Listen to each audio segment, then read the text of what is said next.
Welcome to this edition of Beauty Business Matters. I'm Susan Routledge, your host, and I am here today with Marie Tudor, who is the CEO of Masked Training and Skin Charity. This charity works tirelessly for the early detection of skin cancer, and the training is available at a very low cost of £20 for the beauty industry and anyone else who wants to do the training. I know that we've saved lives from my clinic because of this training, but Marie and I are going to talk through lots and lots of different things, including that, tannin started with Coco Chanel. I don't think many people know that, and about the history of tannin and how it's all evolved and how as well, it can really, really impact someone's life.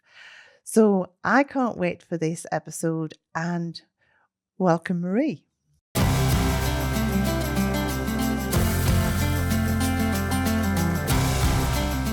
Welcome to this episode of Beauty Business Matters. I'm Susan Routledge, your host, and today is a very special edition. We have Marie Tudor, the CEO of Skin, the early detection for cancer, skin cancer, and training with us. And Marie, I'm just so glad that we're going to have this conversation because I just so think that the training that you guys do and the information that you put out into the beauty industry and beyond is just invaluable. And I know for me as a clinic owner as well, I know that we have actually saved clients' lives through your training. So I cannot thank you enough.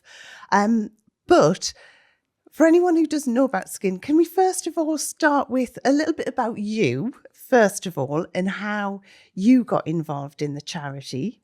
And then from there, we'll go into a little bit more about the training and how anyone can get involved.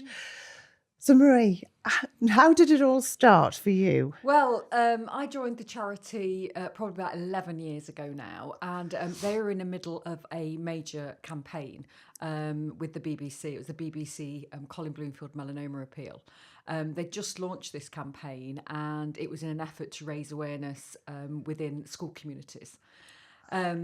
What we didn't know was Colin Bloomfield, who was leading the campaign, who was a BBC presenter, had been given a terminal diagnosis, and he passed away in the middle of the campaign. So whilst this was absolutely shocking for the campaign, actually it did raise awareness, and suddenly the campaign exploded nationwide. My predecessor was running the campaign at that time and decided, she was looking for another job at that time. The charity was like, oh my goodness, what are we going to do? And I was friends with the founder of the charity, and she's, Marie, can you step in and sort the charity out and help with this campaign, because it's exploded in our faces, really. We never expected it to be like this. And I did, and I stepped in, and then suddenly beyond the campaign, I ended up running the charity and changing it completely to being totally about education and working with these at-risk and influential audiences. Yeah. So who was the actual founder and how did it all come about? Yeah, we are the Karen Clifford Skin Cancer Charity. We're not really traditionally known as that anymore, but it's Skin, SKCIN. It's a grassroots charity. We lost someone to melanoma over 19 years ago. So that was Karen Clifford. Karen Clifford was diagnosed with melanoma. And the grassroots backstory to this is that skin cancer, that melanoma, was detected by her daughter that was a beauty therapist. So she was giving her mum a treatment, and during the treatment, what's this? This looks a bit suspicious, looks a bit odd. Have you looked at this before, Mum? Can you, how long's you had it? Anyway, from there, she was referred to a dermatologist. He did her daughter's advice, and the dermatologist referred to, getting the biopsy conducted. And to the shocking news, it was actually a melanoma. Now, if you can imagine, 19 years ago, there was no Dr. Google, not people had mobile phones and lack of information. There were certainly no skin cancer charities. The family were in a very dark place. They'd not even heard of the word melanoma. Anyway, she had the melanoma removed by surgery, a full groin dissection. And again, 19 years ago, it was, just go home and watch and wait. there was no treatments offered. So if Karen had been alive today, she probably would still be here. So 3 years later, or 2.5 years later, a routine blood test showed that something was not particularly right. Went in to look at those blood tests, and it led to that the blood markers were, in fact, showing something was highly wrong. And the cancer had spread internally. And there was nothing that anybody could do, and it was a prognosis that was very, very poor, and to put her affairs in order. And she passed away on New Year's Eve 2005. So really from that, her husband was really shocked and devastated, as a family would be. They were just about to retire and sail off into the sunset, and suddenly he was alone and thought, I can't let this death be in vain. Our family didn't know anything about this. I don't want this to happen to other families. So it came from a real place from the heart, really. So he decided to set up a charity. At that stage, we didn't know what the charity looked like. It was more about, well, actually, how can we make the biggest difference as a really small grassroots charity? And Richard went away and discovered all the facts and researched as much as he could. And what he discovered that was 90% of skin cancers are preventable. Wow. So knowing that, it was like, hold on a minute, we put money into research which costs us millions, but actually this disease is 90% preventable. So that's why we decided as a charity to focus on education and rooting that education with an approach of working with at-risk and influential audiences. And for us, that influential audiences is certainly the beauty industry, because they can and they have made such a huge difference to the education and the awareness that's out there. Well, this is the thing. I mean, really, you've got someone on the couch for a massage. You're looking at areas of their body, the back and things where they don't get to see. Yeah. And I can always remember as well, a salon owner I know really, really well. Her husband, it was something detected on the sole of his foot, which normally would go totally undetected. But this early detection is just so paramount and so key. And I can always remember, many, many years ago, where I had a client who, she just on the side of her nose had something which just didn't look right. And this was many, many years ago. This is before I knew about you guys as well. And luckily we had one of our clients. She was also sort of worked with a skin surgeon. So we used to just happen to have her to pop in the salon if we had anyone who had anything that weren't taking it seriously. But this particular client, she did, and she went straight to a GP, and a GP just said it was nothing. Came back to the clinic, to us, and I just thought, it just doesn't look right. I sent her to another GP. And bear in mind, this is a long time ago, so I would hope that it's changed since then. But this GP told her she was being vain. I mean, she's a very beautiful lady. Said that she was being vain. And, it was just really through perseverance that I got her to go and see someone else. And it was a melanoma on her face where, also where, she ended up having quite an extensive amount of skin taken. They did a fabulous job. And I mean, she's still a client now. But, it hopefully now you would like to think that these kind of things don't happen.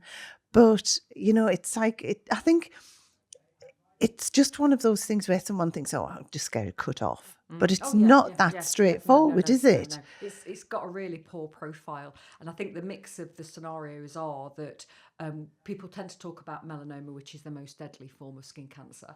And that affects about 17,000 patients. So it's 1 in 36 males, 1 in 47 females. So that's alarming enough. But there's also this element of non-melanoma skin cancers. Now, non-melanoma skin cancers are largely treatable, and people don't tend to lose their lives through it. But what does happen is the statistics around that are more shocking. So we're talking about 1 in 4 males and 1 in 5 females. Wow. So if you can think about the salons and the number of people that, you're seeing through your doors on a weekly basis, 1 in 5 of them is going to get a skin cancer if it's a female. And that is the alarm. And also this whole culture of, oh, it's only skin cancer.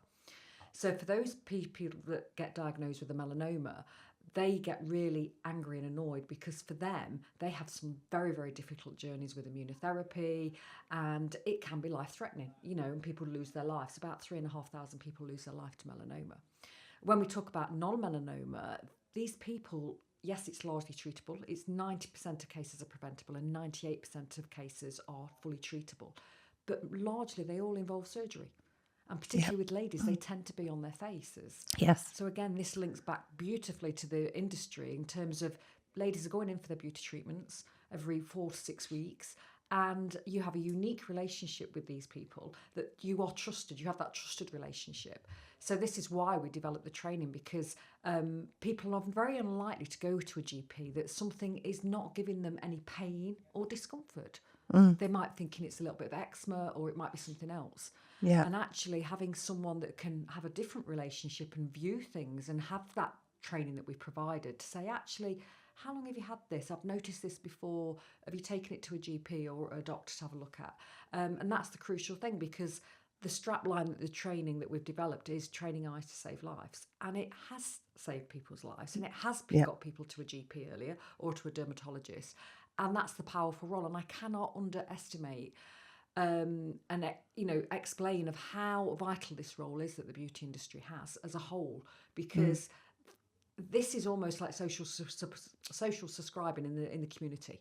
Yeah. Because that is what's happening. We're doing this job that the NHS wants to do, quite frankly can't, because it's so under resourced. So people in the beauty industry in that sector have this massive powerful role to play. But I think it's important to stress as well, this training, it's so inexpensive as well. How much is it now, Marie? It's like... The training, when we launched it, we were so passionate about saving people's lives and early detection and routing this education to this really influential audience. We provided for free for over 3,500 people when we launched it. Our ambitions was to train 1,000 people for our first year, and we achieved that in 3 weeks. Wow. So we never imagined we opened this Pandora's box and there'd be this explosion of people wanting to do the training, which just highlighted to us that we were filling this gap of education. So 3 or 4 months in, hemorrhaging money, we decided we needed to make a charge. But again, it was really a difficult decision because we wanted to reach more people with the training. So we've priced it as low as we can, and it's £20, and it's still £20, and it's been £20 since 2018. Yeah. So this is no different from a donation to a charity, really, and that those funds from the training is all reinvested back to support our wider work. We do free work with schools, nurseries, workplaces. So for £20, it's the best bit of training that you can do, really.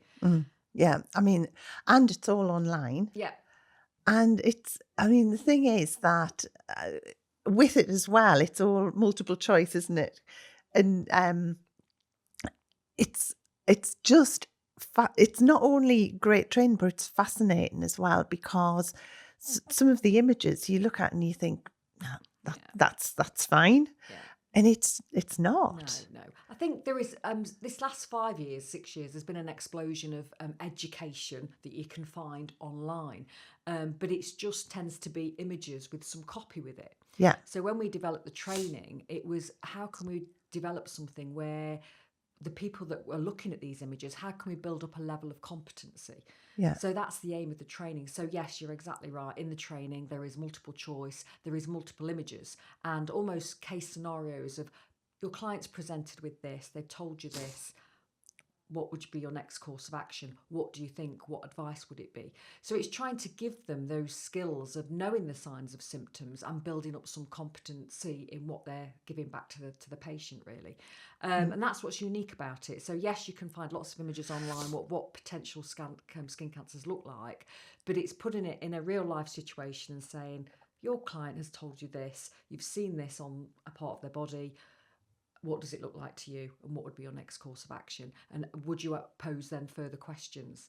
So yeah, that's the beauty of it. We've made it as simplistic. That's the beauty of what we're trying to achieve, but also it makes those people that are taking the training really feel like they've learned something.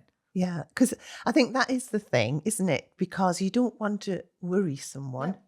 No. And you don't want to come across as if like you're a know-it-all. Yeah. But at the end of the day, you also have to make sure that you're getting that word across that it is something that needs treating. Yeah.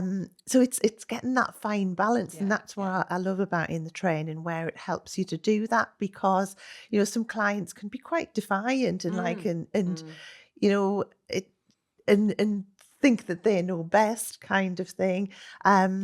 And obviously as well, it's quite hard at the moment to get a GP's appointment, Yeah. all those kinds of things. So it's Yeah. getting that urgency across to a client for them to actually pursue to go and see Yeah. a GP about it, to get a referral and Yeah. things, isn't it? Kind It of. goes back to that unique relationship, I think, that business owners or salon or clinic owners have with their clients. They know their client, and that trusted relationship, if you say something, you may have been seeing them for 1 or 2 years, maybe longer, maybe sometimes 20, 30 years. That trusted relationship, they will heed that advice. And also there's an element of people that would never think of going to a GP, or the challenges are that they can't get a GP's appointment. So to have someone that's external to this and saying, actually, I would really get this checked out with the right tone and the right manner, can obviously empower that client and that patient to make that next step. And that's what's vitally important. We've had hundreds and hundreds. In the last quarter of 2024, we had 324 cases of skin cancer that were detected by the beauty industry. Wow, I was just going to ask you if you had any stats.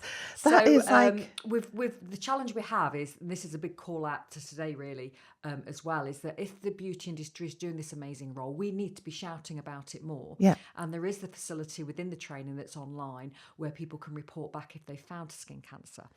And because people do this so much part of their daily role, they don't think there's a need to tell anybody. And actually there is, because if they can go back via the online portal that we provide on our website and say, refer any cases that you've had reported back to us, it helps us capture those statistics. Because sometimes we put a social media post out to say, oh, this has happened, and people go, oh yeah, I've referred 6 or 8 of my clients.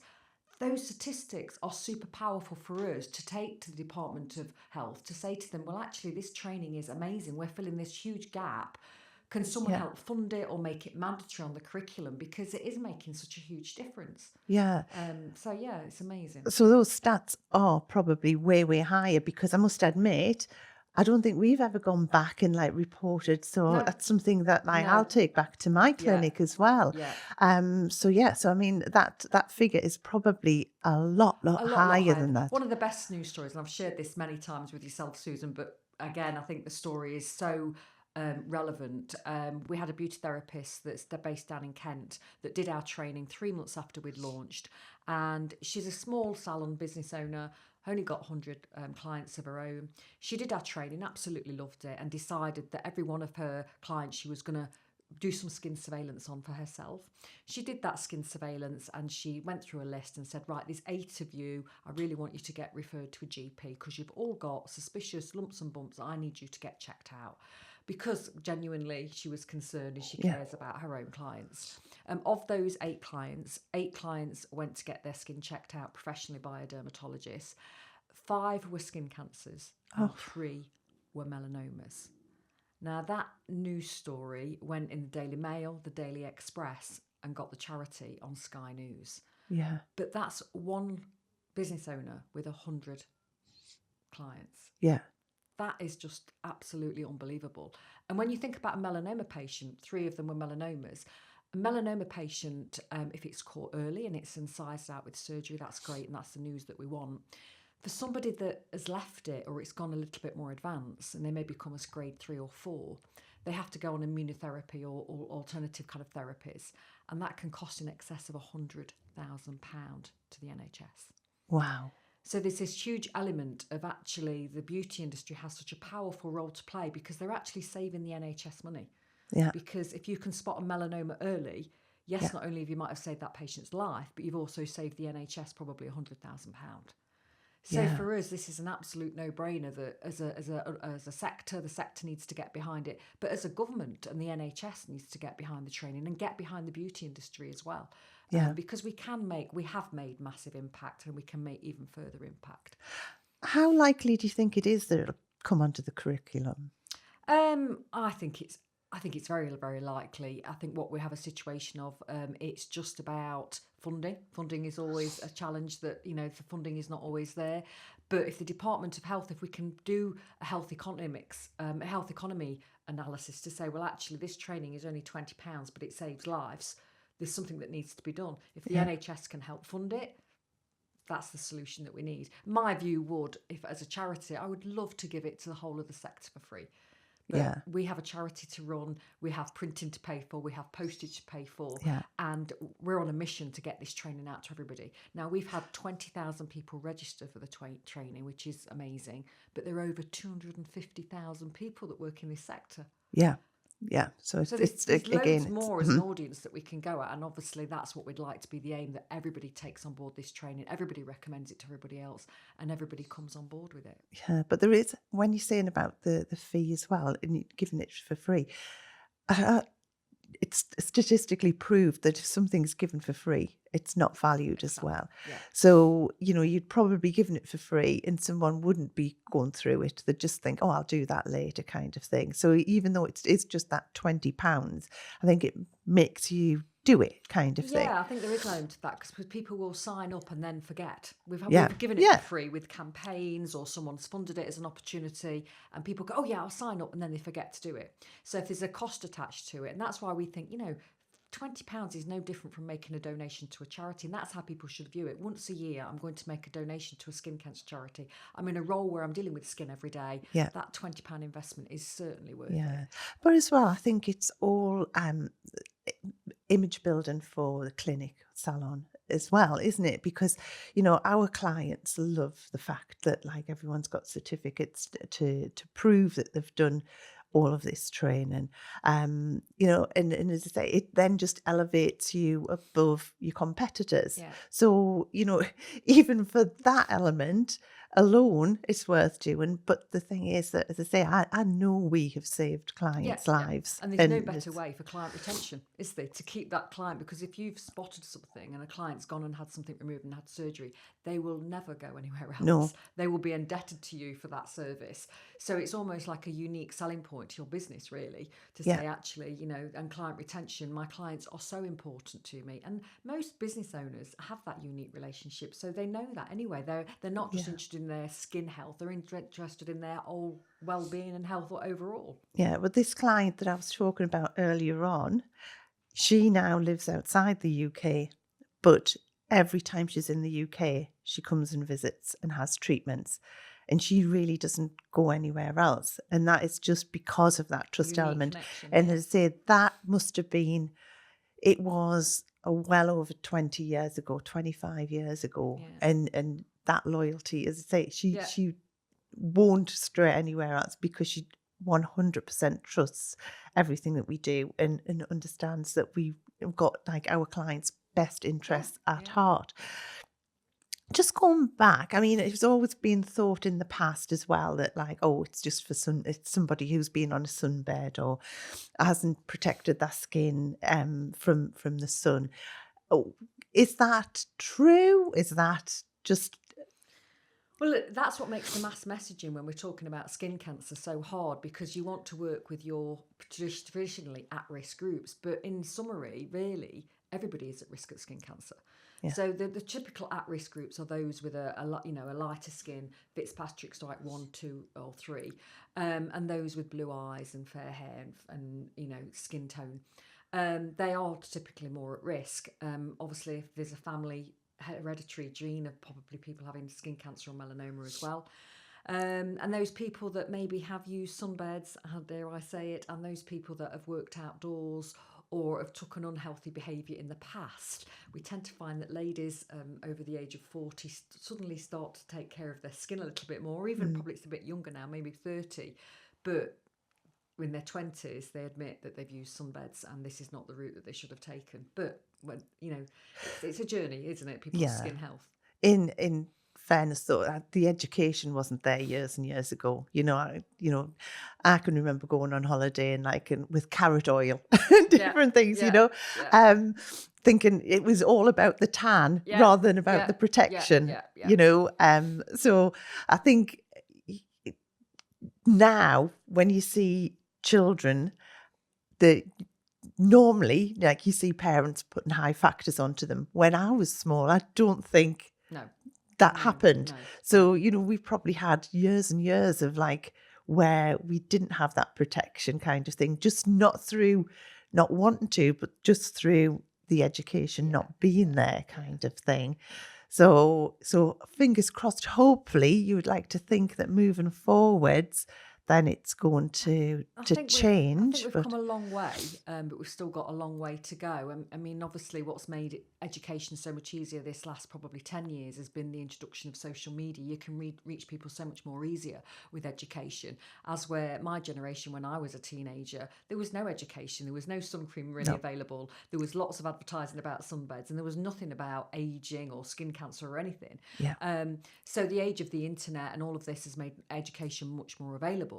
But on the flip side of that, you've also got social media encouraging that element of getting a tan, vitamin D, sunbeds are good for you, which all that work that we've invested is easily nipped away at by social media influencers that are in their 20s who are bucking the trend.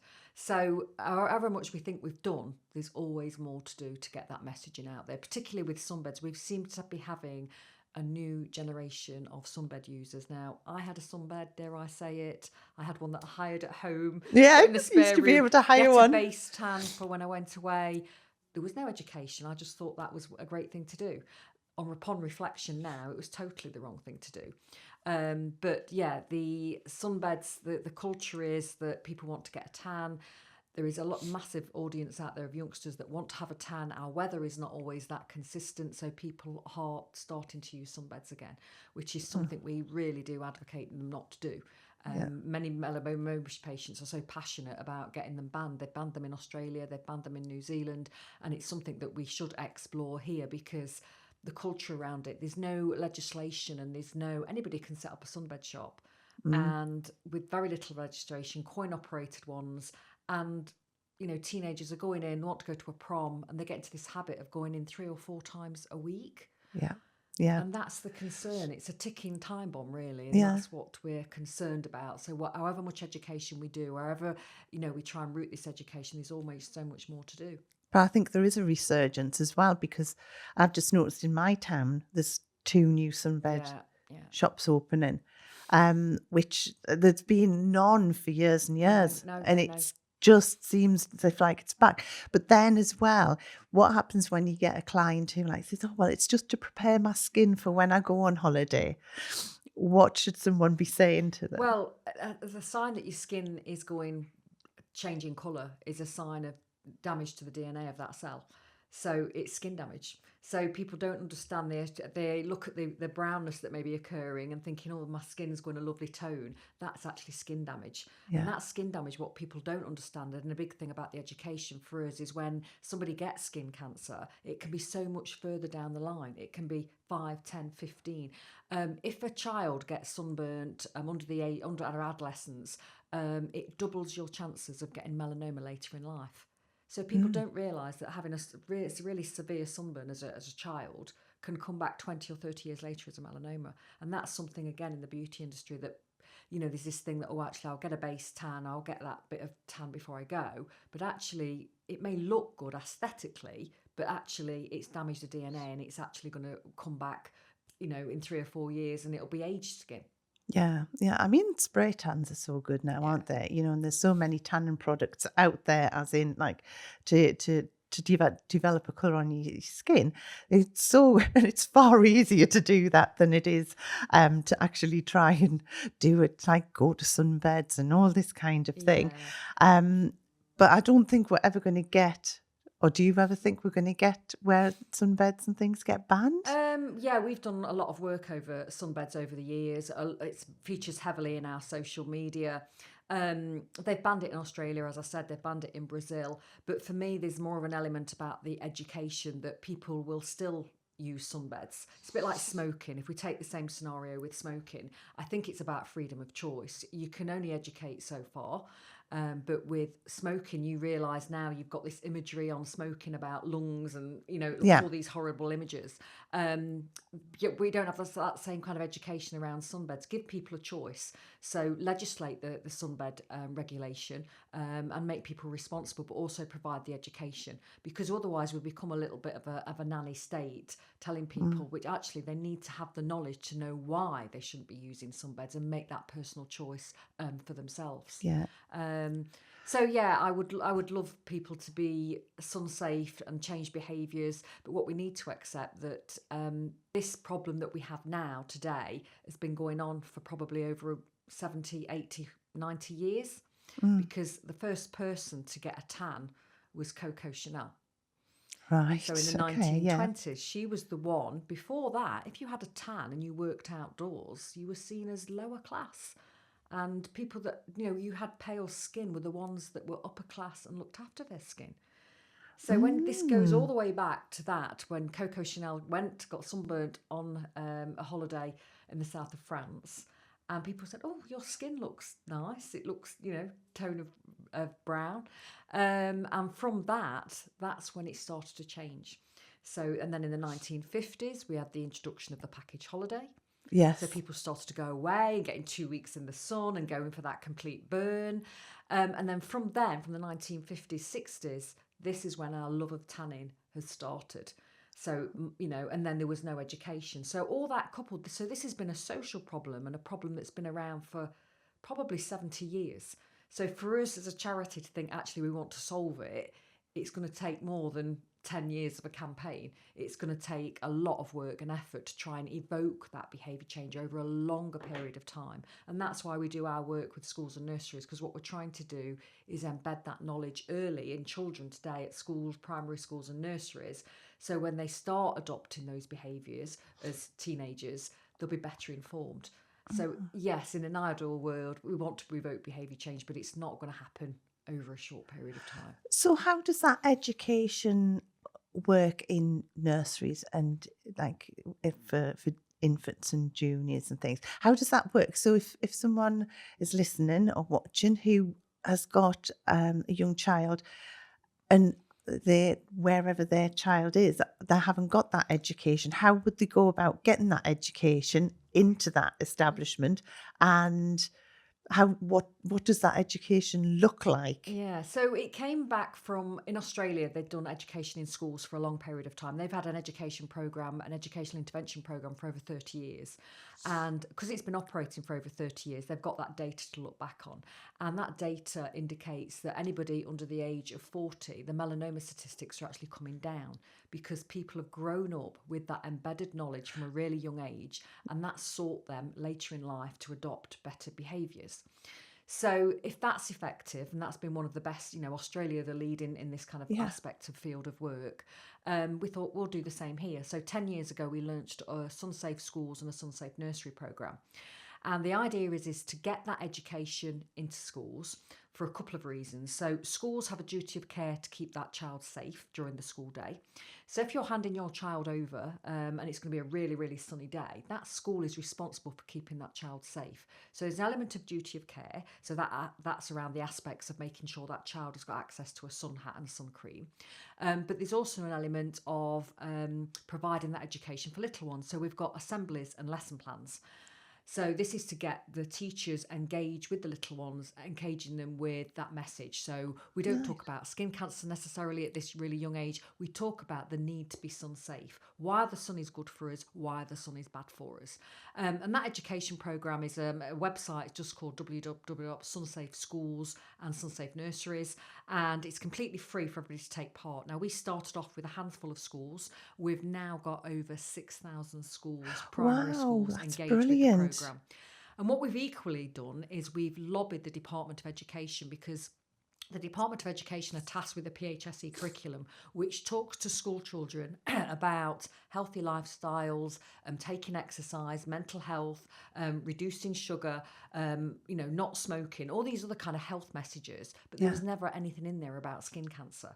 So we've said, well, to the schools, if you're going to be teaching about all these other aspects of health promotion and, there should be an element of there where you talk about skin cancer.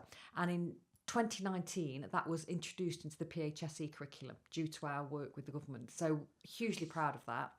So most schools, well, any English school now has to teach about safe and unsafe exposure to the sun. So if you've got a Brilliant.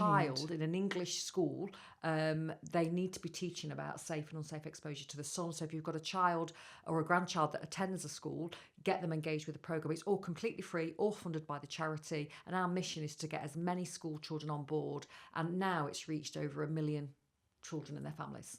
Oh, wow, that is amazing. So, obviously, it's for nurseries, infants. What about like senior? Because that's normally where the teenagers are. They're the ones who are seeing everything on social media and everything. Is there an education program for There them isn't. We've too? done a lot of work. And again, this goes back to we are a grassroots charity. We do so much work for free. And this is why this £20 that I've talked about is so vitally important, because this Yeah. is where this £20 goes. It funds all of our free work so we can carry on rooting this education. We've done some secondary school programmes with secondary schools. Its approach is totally different. We talk to them about their behaviours, but we also talk to them about images, about knowing their own skin tone and why do they feel the need to have a tan, which is a behaviour thing. So there's a lesson plans, there's assemblies, we've got videos, we talk to them about the risk, we engage them with skin cancer patients to make that engagement reality for them. Mm, And we'd love to roll that out nationally, but we have no money. yeah. So there is education there. If a secondary school wants to approach us, we do have that education. We do have some resources and we do have some video content. But we would love, because it's so desperately needed, to engage with secondary schools to Yeah. deliver a national programme nationally. But without the funding and without a national rollout, we're doing it and we're doing the best job we can, and that's why these £20 that come in, Mm. that's where the money would be funded. So that's work that's going on in the background, really. Now, if someone is listening or watching and they aren't from the beauty industry or the hair industry, but they still want to do the training, can they? Yes, yes. When we use this term, we work with at-risk and influential audiences. Some people just generally just want to engage with our work because they know it's a risk and how can I get involved. So even if people don't work in the beauty industry, they can still take the training and they Yeah. can do it and do it to help their family and friends and the people in their communities. And also a big thing about our work is about it's everybody's got usually a child, everybody's got a grandchild normally. Mm. Typically everybody's got normally an outdoor worker as well.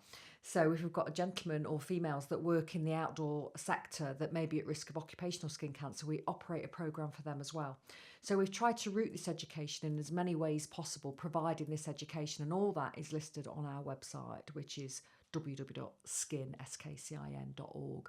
So anybody that's just the general public that go, actually, do you know what, this is a really important topic, how can I engage with it and how can I find out more? And we've also got an online shop there as well, so people can buy resources and information, downloadable posters, engage as many audiences as we can to deliver that message. And there's two levels of training as well, isn't there? There's a more advanced one. Who's that for? So we developed MASS, which is our melanoma and skin cancer early detection training. So anybody's looking for that, they just put in MASS online and it will come up with the top of Yeah. Google because we've got so much engagement with it. A year after we launched the training, we became very aware that there were people such as nurses signing up for the training. Now, typically in primary care, the only people that get formal skin cancer surveillance training is GPs. But Okay. we know there's a whole array of other people that work and in a capacity where they're seeing people's skin. So whether they be a podiatrist, whether they be a physio, whether they be a holistic therapist, and even in our beauty industry, people that have, maybe got a role level 5, 6 or 7, but Yes. actually want something a bit more in depth. So in 2019, we developed MASS Pro.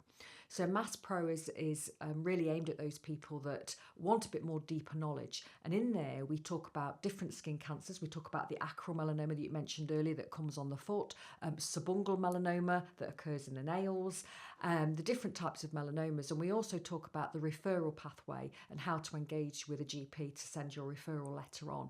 So all those audiences, this is a new sector of audiences that can help refer that. Now that training is exactly the same. You go online, there is a window that opens up on the website and it says, which training do you want? Do you want the training for the hair and beauty industry or do you want the healthcare training, MASS Pro, which is the more advanced version? The Mass Pro training is £40, and the model and the way the training works, again, is very similar. It involves multiple choice and also involves looking at images. But the training is a lot more in depth in terms of knowledge and what we're trying to engage that messaging for rooting that education. So if a salon owner or a therapist wanted to do the more advanced, can they do the standard training and then go on to do We've that? had quite a few people that have said, this is my first stepping into this arena, didn't know what to expect. So they'll do the mass training, find they've really enjoyed it, and then they'll say, actually, I want to go one level further and I want to do the Mass Pro training.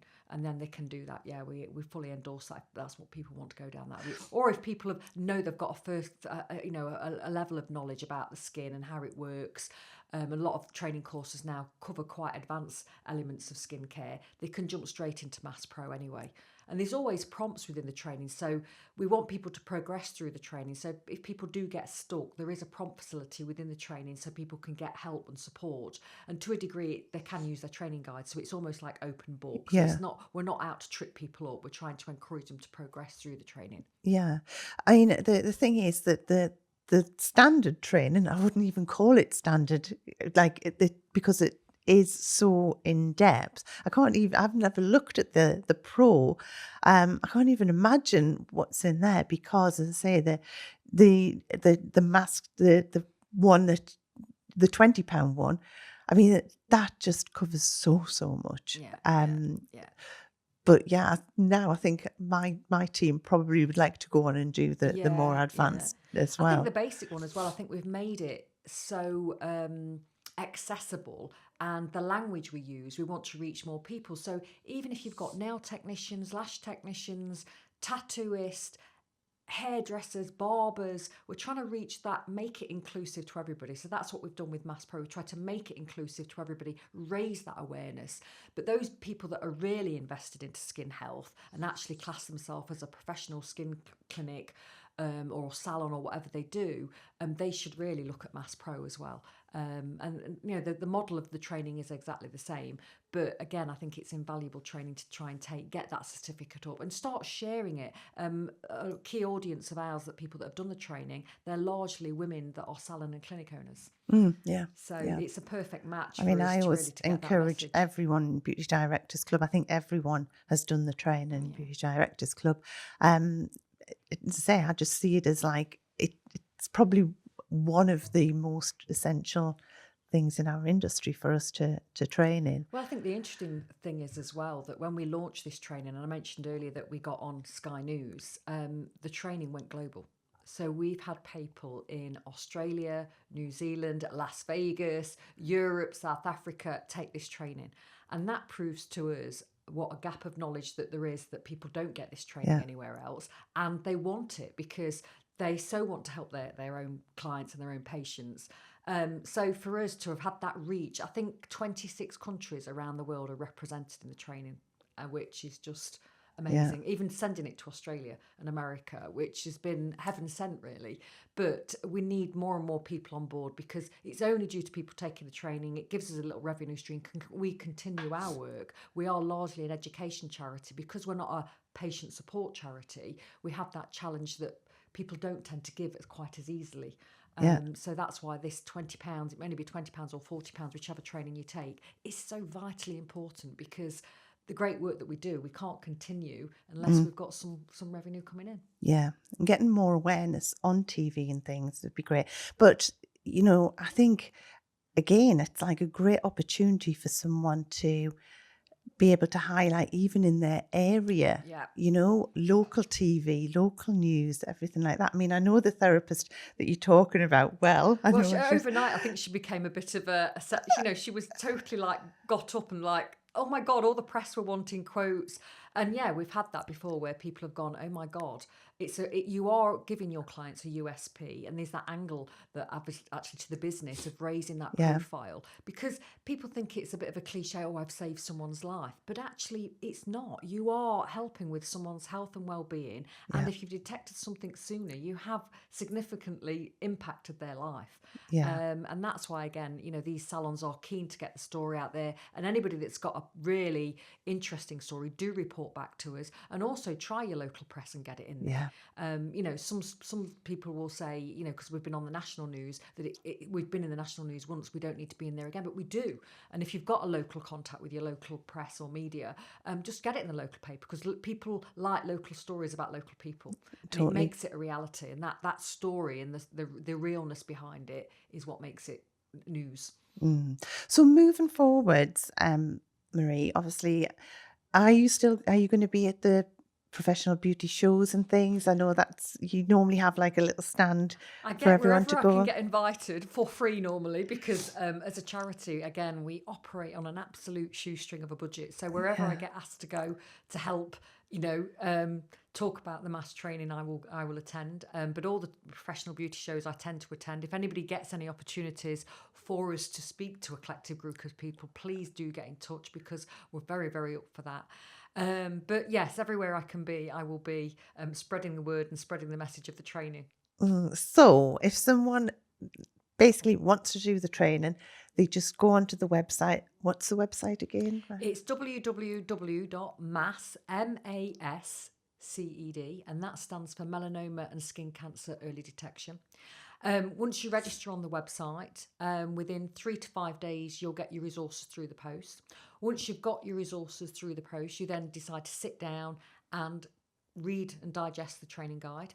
And then when you've got a convenient moment, think, actually, I'm going to take an hour out, I'm going to go ahead and do my training. And you go back into the website and you click on the tab that says commence accreditation. And it should take you about an hour to complete that training. And you can stop it if you need to. I know how people get interruptions. If you need to stop it, it will save the last question, so you can revisit it if you get a client or a phone call that might suddenly happen. Once you've completed that training, you can download a certificate, and then we ask people to really share those certificates on social media. There's a tab within the training where you can share your certificate on social media via your own platforms as well.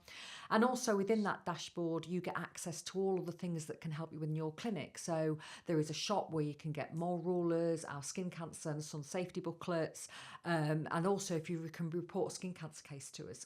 So we're not just trying to give you the training, we're trying to give you resources of how you can help route that education to your own client base, and also resources, physical resources, things that you can put up in your clinic or practice or salon to help get that message over, particularly in the summer months when you might be selling an SPF product and think, well, actually, that SPF product looks great, but actually what should I give my clients as a message to go with that? So our booklets that we sell on the online shop, the mole rulers, struck cards promoting the 5 S's of sun safety, we've got all of that within the shop as well. So that's all available via the website. Amazing. And on social media, mainly Instagram or social media, we're on all the platforms. Our main one is probably Instagram. We get lots of engagement on Instagram. It's at Skin Charity, so on Facebook, Twitter and Instagram. And largely, probably 98% of what we post is all educational led. So if as a business or an organisation you are looking for content or messaging to share, that is the place to sign up, because if you follow us, a lot of our messaging you can share. It's all about different aspects of skin cancer education, sun safety, whatever that messaging might be. So sharing our post is so vitally important. We're nearly up to 10,000 followers on Instagram. We only need another 70 odd followers really, but sharing that content and that messaging is absolutely vital, because that's what gets traction and engagement. So again, if you're supplying that education, it helps your business out as well. So hopefully we'll get everyone following as well. So it's SKCIN. skcin.org. And that's the charity. We are getting a new website in May, but the website's been around for 19 years. It needs updating because it needs to be mobile friendly and it needs to have better navigation. So we are working on that behind the scenes, and hopefully in May we'll be having a new, shiny, brand new website which will have loads more content on it and loads more education for people to use. Amazing. Marie, that has been fascinating and, as I say, so necessary. So anyone who hasn't already signed up, definitely sign up. It's one of the best trainings I've ever come across. Thanks in for fact, that, Susan. possibly the best. It means a lot, because when we launched this training, it came from very humble beginnings with a lovely backstory. We never appreciated how we'd opened a Pandora's box and the beauty industry would embrace it. And we've been welcomed by everybody with open arms, saying, God, yeah, we need this. We so need this. Yeah. And I need that story and that consistency of that journey to continue, really. And I think, thank you for the opportunity to come here today. It means so much. We'll put everything into the show notes as well. Okay, So, thank you. Marie, thank you so much. Amazing.